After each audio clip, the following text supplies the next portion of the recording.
मेडिस्टैंड अपनी बीमारी को समझिए।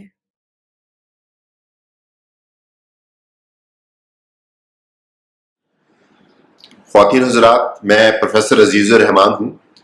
तो आज मैं आपको ये बताऊंगा कि डायबिटीज़ की कितनी अक़साम हैं और इसकी क्या अहमियत है। जब हम अपने स्टूडेंट्स को पढ़ाते हैं तो उसमें तो काफ़ी सारी अक़साम है। उसमें हम 4 का जिक्र करते हैं, लेकिन है एक्चुअली 4 से भी ज़्यादा।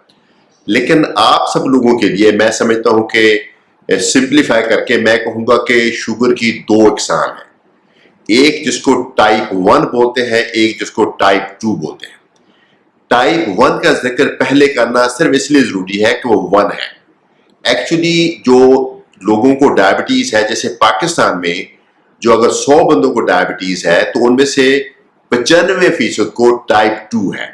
सो इम्पोर्टेंट ज़्यादा जानना आपके लिए टाइप 2 है, लेकिन टाइप 1 का जिक्र पहले इसलिए किया कि वो न्यूमेरिकली वो नाम उसका पहले आता है। तो चलो पहले टाइप 1 का जिक्र कर लेते हैं तफसील से। टाइप 1 डायबिटीज़ वो है जिसमें बुनियादी तौर पे जो पेंक्रियाज है, जो लिवर है, उसके अंदर जो सेल्स हैं, बीटा सेल्स हैं, जो बॉडी में वाहद एक सोर्स है इंसुलिन का, वो आहिस्ता आहिस्ता खत्म हो जाते हैं। वो खत्म क्यों हो जाते हैं उसकी पूरी तरह से समझ अभी डॉक्टरों को भी नहीं आई। बहरहाल आपकी बॉडी का जो मुदाफ़ती निज़ाम है, जो कुदरत ने बनाया तो इसलिए है कि बॉडी में अगर बाहर से कोई जरासीम करे तो उसको अटैक करना, लेकिन वो अनफॉर्चुनेटली वो अपने बीटा सेल जो इंसुलिन बनाते हैं उसके खिलाफ अटैक कर देते हैं। अपने स्टूडेंट्स को तो इसको काफ़ी तफसील बताते हैं, लेकिन आप यूँ समझिए कि आपके जो बीटा सेल्स हैं वो आहिस्ता आहिस्ता कम हो जाते हैं। अच्छे भले कम होने के बावजूद बाकी काफ़ी होते हैं, डायबिटीज़ नहीं होती, लेकिन जब उनका लेवल 50% से भी कम हो जाता है, 80% से भी कम हो जाता है, तो बॉडी में इंसुलिन का लेवल बहुत कम हो जाता है।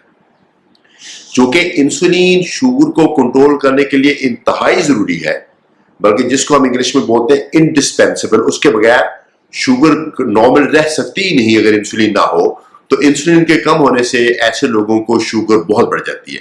तो ये डायबिटीज़ सिर्फ 5% को होती है, और ये आमतौर पे बचपन की डायबिटीज़ भी कहते हैं इसको।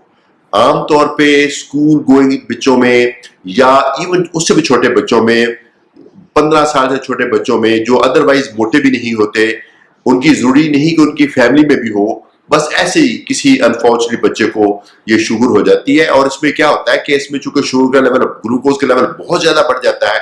इसकी अलामत यह है कि पेशाब बहुत ज़्यादा आता है, पेशाब आने की वजह से प्यास बहुत लगती है, और इसके बावजूद बॉडी में पानी की कमी हो जाती है, बॉडी में ग्लूकोज का लेवल बहुत बढ़ जाता है, बॉडी में और कई तरह के एसिड जमा हो जाते हैं। तो आमतौर पे बच्चे की कैफियत इतनी ज़्यादा ख़राब हो जाती है कि उसको फिर पेरेंट्स जो है वो देखते हैं कि बच्चे की तबीयत ख़राब है तो वो ज़रूर डॉक्टर के पास ले जाते हैं या अस्पताल में ले जाते हैं। उसकी शुगर टेस्ट होती है तो तशखीस हो जाती है। तो टाइप 1 डायबिटीज़ बहुत देर तक तशखीस के बगैर नहीं रहती। क्यों नहीं रहती? जो उसके इसकी सिम्टम बहुत ज़्यादा है, एकदम बच्चे की तबीयत ख़राब होती है तो तशखीस हो जाती है। तो ये तो थी टाइप 1, जो कि सिर्फ पाकिस्तान में 5% लोगों को है।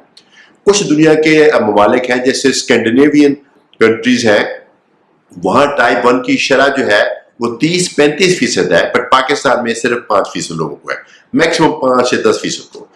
बाकी जिनको भी डायबिटीज़ है उनको टाइप 2 डायबिटीज़ कहते हैं।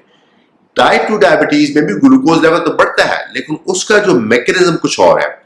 उसका मैकेनिज्म ये है कि कई सालों तक, कई दहाइयों तक हम खुश खुराकी का शिकार होते हैं, खाना ज़्यादा खाते हैं, फिजिकल एक्टिविटी नहीं कर रहे होते, उस दौरान हमारा वजन बढ़ता है। वजन बढ़ने से जो हमारे बीटा सेल्स हैं वो यूँ समझ लीजिए इंसुलिन बना बना के थक जाते हैं, और थक जाने के बाद फिर उनका काम कम हो जाता है। शुरू में हमारी बॉडी को बहुत ज़्यादा इंसुलिन की ज़रूरत होती है, वो बहुत ज़्यादा इंसुलिन बना रहे होते हैं, लेकिन जब वो थक जाते हैं तो फिर इंसुलिन का लेवल कम हो जाता है। इसमें जो शुगर का आगाज होता है वो इतना ड्रामेटिक नहीं है, बहुत बहुत स्लोली ये शुगर की लेवल बढ़ता है। तो अक्सर जो टाइप 2 डायबिटीज़ है उसकी अलामत नहीं होती। कुछ लोगों को होती भी हैं, लेकिन अक्सर नहीं होती। तो इसलिए अगर आपको अलामत नहीं है तो इसका ये मतलब नहीं है कि आपको टाइप 2 डायबिटीज़ नहीं हो सकती। जैसे मैंने अपनी पहली वीडियो में बताया था, अगर आपकी آپ کا ویٹ زیادہ ہے, آپ کی فیملی میں ڈائبٹیز ہے, تو پھر آپ شوگر ٹیسٹ کرا کے ہی رول آؤٹ کریں کہ آپ کو ڈائبٹیز نہیں ہے.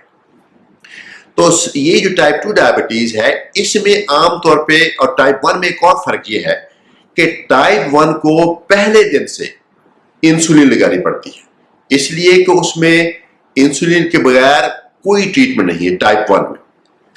ٹائپ 2 میں چونکہ انسولین بالکل ختم نہیں ہوتی, صرف کم ہوئی ہوتی ہے, اس میں خوراک کی پرہیز کر کے, وزن کم کر کے, اور ساتھ میں کچھ ادویات کے استعمال سے شوگر کو کنٹرول کیا جا سکتا ہے.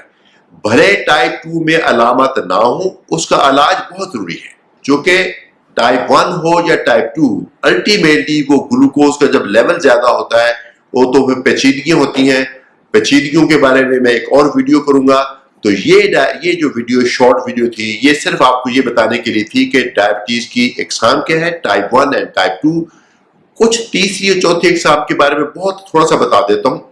ایک یہ ہے کہ کسی کا جو لبلبا ہے, جو پینکریاز ہے, اگر اس میں کوئی بیماری آ جائے, ایک کنڈیشن جس کو بولتے ہیں پینکریٹائٹس, یا کسی پیشنٹ کو پینکریاز میں کینسر آ جائے اور پینکریاز نکالنا پڑ جائے, تو اگر پینکریٹائٹس ہو جائے یا پینکریاز نکال دیا جائے تو اس کے بعد بھی ڈائبٹیز ہو سکتی ہے. ایک اور قسم ڈائبٹیز کی ہے, وہ بھی کامن ہے, اس کو بولتے ہیں جیسٹیشنل ڈائبٹیز.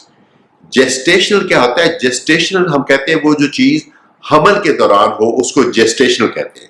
تو جیسٹیشنل ڈائبٹیز وہ ڈائبٹیز ہے جو کسی عورت کو حمل ہونے سے پہلے نہیں تھی, ٹیسٹ کیے گئے تھے, پہلے ڈائبٹیز نہیں تھی, انفیکٹ حمل کے پہلے 20 ہفتوں میں بھی نہیں تھی.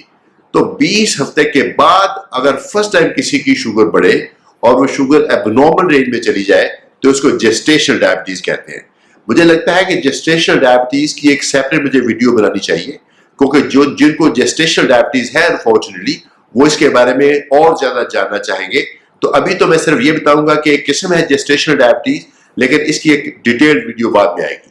تو جن کو جیسٹیشنل ڈائبٹیز ہوتی ہے ان کا ٹریٹمنٹ اور بھی ہم زیادہ اچھے طریقے سے کرنا چاہتے ہیں, چونکہ یہاں 2 زندگیاں رسک پہ ہیں, اور بچہ جو ہے پیٹ میں وہ خاص طور پہ بہت نازک چیز ہے, اس کا بہت زیادہ کیئر کرنے کی ضرورت ہے, اس لیے بہت ٹائٹلی کنٹرول کی جاتی ہے. اور جو جیسٹیشنل ڈائبٹیز کی علاج بھی عام طور پہ انسولین سے ہی کیا جاتا ہے, لیکن گولیوں کا استعمال بھی جائز ہے. جب یہ پریگننسی ختم ہو جائے, حمل پورا ہو جائے, ڈلیوری ہو جائے, تو کچھ لوگوں کی شوگر, زیادہ تر کی شوگر ٹھیک ہو جاتی ہے, لیکن پھر دوبارہ آنے کا خطرہ ہوتا ہے. تو یہ 4 قسمیں ہیں. اگر آپ ایڈلٹ ہیں, آپ کی عمر 20, 25, 30 سے زیادہ ہے اور اوور ویٹ ہے, آپ کو ڈائبٹیز تشخیص ہوئی ہے, تو موسٹ پروبلی آپ کو ٹائپ 2 ڈائبٹیز ہے. آپ کے لیے شاید جاننا اتنا ضروری نہیں کہ ٹائپ 2 ہے یا ٹائپ 1 ہے, آپ کے ڈاکٹر کو جاننا یہ بہت ضروری ہے, چونکہ اس نے آپ کو جو مشورہ دینا ہے وہ اس چیز پہ ڈیپینڈنٹ ہے کہ یہ اس نے صحیح فگر آؤٹ کیا کہ نہیں ہے. مثلا ٹائپ 1 کو گولیاں دی جائے تو اس کا مطلب ہے کہ کوئی علاج نہیں, اس کا مطلب علاج سے ہو ہی نہیں رہا. ٹائپ 2 کو ہمیشہ ہم خوراک کی پرہیز اور ایکسرسائز کے ساتھ شروع کرتے ہیں اور گولیوں کا استعمال کرتے ہیں. ٹائپ 2 میں کبھی انسولین شروع نہیں کی جاتی عام طور پہ, بعد میں اس کی ضرورت پڑتی ہے, لیکن شروع میں عام طور پہ گولیوں سے ہی ہوتا ہے. بہت شکریہ آپ کی توجہ کا. میں انشاءاللہ پھر حاضر ہوں گا اپنی ایک اور ویڈیو کے ساتھ, ایک اور ٹاپک جو ڈائبٹیز سے ریلیٹڈ ہے اس کے ساتھ بہت جلد میں حاضر ہوں گا. Thank you.